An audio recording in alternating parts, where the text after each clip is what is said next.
বৃষ্টি ভেজা সকালে সবাইকে অনেকখানি ভালোবাসা জানিয়ে আবার একটা নতুন ভিডিও শুরু করলাম। এখন মোটামুটি ওই ঘড়ির কাঁটায় 5:30 বাজে। আমি উঠেছি কিন্তু 5টায়। উঠে আগে ভাত চাপিয়ে দিয়েছি। ভাতটা হয়ে যাওয়ার পর এই যে মেয়ের জন্য টিফিন করে দিচ্ছে আজকে ওর বাবা। আমি করে দিই, যেদিন টাইম না পাই ও করে দেয়। আর মেয়েকে আমার তুলে ওর 10-20 মিনিট লাগে ঘুম ভাঙতে। তারপর ওকে ব্রাশ করানো, আর সকালে যেহেতু ভাত খাইয়ে পাঠাই, ওকে খাওয়াতে মোটামুটি আমার আধ ঘন্টা তো লেগেই যায়। তো ওকে খাইয়ে দিয়েছি, আর এই যে আজকে টিফিন দিয়েছি মেয়েকে, ব্যাস আর কিছু দিলাম না। আর একটা এদিকে দেখো আমার জলের বোতলও রেডি হয়ে গেছে, আর এর মধ্যে দেখি বৃষ্টিটা না কমে গেছে, বেশ ভালো হয়েছে জানো তো। আর এখন মোটামুটি ওই 5:45 বাজে। আমার মেয়ে স্কুলের জন্য বেরিয়ে গেল, আর আমার মোটামুটি কাজ সকালে কমপ্লিট, কিছু কাজ ছিল সেগুলো কমপ্লিট করে এসেছি। এখন ঘড়ির কাঁটায় 7টা বাজে। আমার হাজব্যান্ডও আজকে বেরিয়ে গেছে, তাই আর আজকে রান্না করার সেরকম একটা ইচ্ছা নেই জানো তো।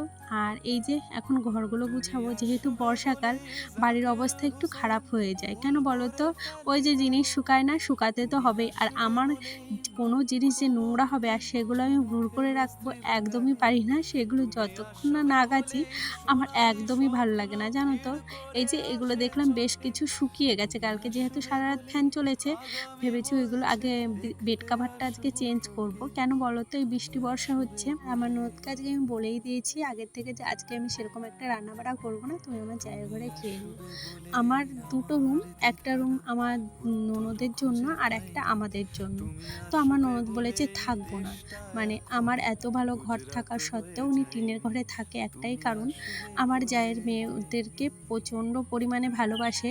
ওর মার থেকে বেশি আমার যা, মানে ননদই ওদের বেশি মানুষ করেছে ছোটোবেলা থেকে বলতে পারো। ওর মা যেহেতু বাইরে কাজে যেত, সেহেতু আমার ননদের কাছে থাকতো। তো ছোটোবেলা থেকে ওরা মার কাছে কম থেকেছে, আমার ননদের কাছে বেশি থেকেছে। তো আমার ননদকে যতই বলি না কেন তুমি এই ঘরে এসে থাকো, উনি থাকে না। কিন্তু আমাকে ভালোবাসে না বা আমাদের মধ্যে খারাপ সম্পর্ক এই কিন্তু নয়। তো উনি আমার সাথে খায়, হ্যাঁ 2-3 বেলাই খায়, যতবার আমি রান্না করি। খাওয়ার কোনো খুঁটা তুলছি না, তোমরা আবার ভেবো না। অনেকে বলে যে তোমার বর চাকরি করে, তার সত্ত্বেও তোমার সাথে কেন থাকে না। আমার ননদ কাউকে আমি বোঝাতে পারি না যে আমাদের মধ্যে কোনো এরকম ঝামেলা বা কিছুই নেই, জাস্ট ওনার ভালো লাগে না তাই থাকে না। ওদের ছাড়া উনি থাকতেও পারবে না।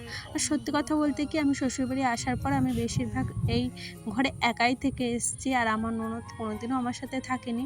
তাই এখন একসাথে থাকতে গেলে না কেমন একটা লাগে জানো তো।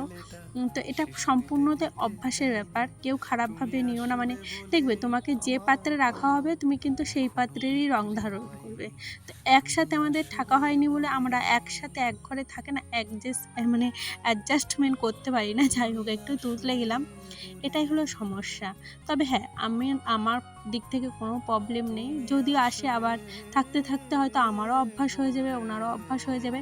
আর আগে তো তোমাদের বললামই আজকে আমি সেরকম কিছু রান্না বাড়া করবো না। এই যে প্রচণ্ড খিদে পেয়েছিল, সেদিনকে মেয়ের জন্য একটু ওই যে চকো কি বলে যেন সেটা এনেছিলাম, যাই হোক নামটা ভুলে যাচ্ছি, সেটা খেয়ে নিলাম আর একটা আম খেয়ে নিলাম। আর আজকে ভেবেছি দুপুরে সিদ্ধ ভাত করে খেয়ে নেব, নিজের জন্য কোনো ঝামেলা করব না। আর মেয়েটা আসবে 2টোর সময়, ও তো ঘি ভাত পেলে আর কিছুই লাগে না আমার। আর অন্য কিছু রান্না করব না। আর গরম গরম দেখবে সিদ্ধ ভাত বেশ ভালোই লাগে। আমাদের বাড়িতে দিনের বেলা খুব একটা সিদ্ধ ভাত হয় না, যেহেতু আমার হাজব্যান্ড বাড়িতে থাকে, ও তো সিদ্ধ ভাত একদমই খেতে পারে না।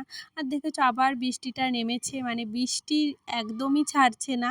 আর বৃহস্পতিবার হলে তো একটু কাজের চাপ সবারই বাড়ে বলো, আমারও ভীষণ আজকে কাজের চাপ। মানে ঘরগুলো অনেক ক্লিন করেছি, তোমাদের সাথে পুরোটা শেয়ার করিনি। বাড়িতে যেহেতু গেস্ট এসেছিলো, তো দুটো আমার রুম তো ওই ঘরে ছিল, সেইগুলো আবার জায়গা মতো ঢুকিয়েছি। তো অনেকটাই টাইম লেগেছে, অনেকগুলো কাঁথা বালিশ সব জায়গা মতো রেখেছি। যাই হোক, এই যে স্নান করে এসেছি আর পুজো দেওয়া কমপ্লিট। পুজো দিয়ে এই যে একটু স্কিন কেয়ার করবো। এখন জিনিস কিনি ঠিকই, কিন্তু সেগুলো আর ইউজ করা ঠিক মতো হয় না। নিজের উপরই মাঝে মাঝে রাগ ধরে, আলসেমি বলতে পারো। এই যে আমি এত টাকার প্রোডাক্ট কিনেছি, ভাবছি ঠিক মতো করে অ্যাপ্লাই করব মুখে, কিন্তু ওই সকালে মাখছি তো দুপুরে মাখছি না, দুপুরে মাখছি তো দিনে মাখছি, মানে রাতে মাখছি না, এরকমই হচ্ছে। যাই হোক, এখন আনতে যাব আমার মেয়েকে। এখন মোটামুটি ওই 1:30 বাজে, তো 1:40 ওর বাস আসবে, তো সেখানেই এখন যাব। যাই হোক, আজকের ভিডিওটা এখানেই শেষ করলাম। ভিডিওটা ভালো লাগলে প্লিজ একটা লাইক, কমেন্ট আর অবশ্যই চ্যানেলটা সাবস্ক্রাইব করে পাশে থেকো। আজকের মতো টাটা।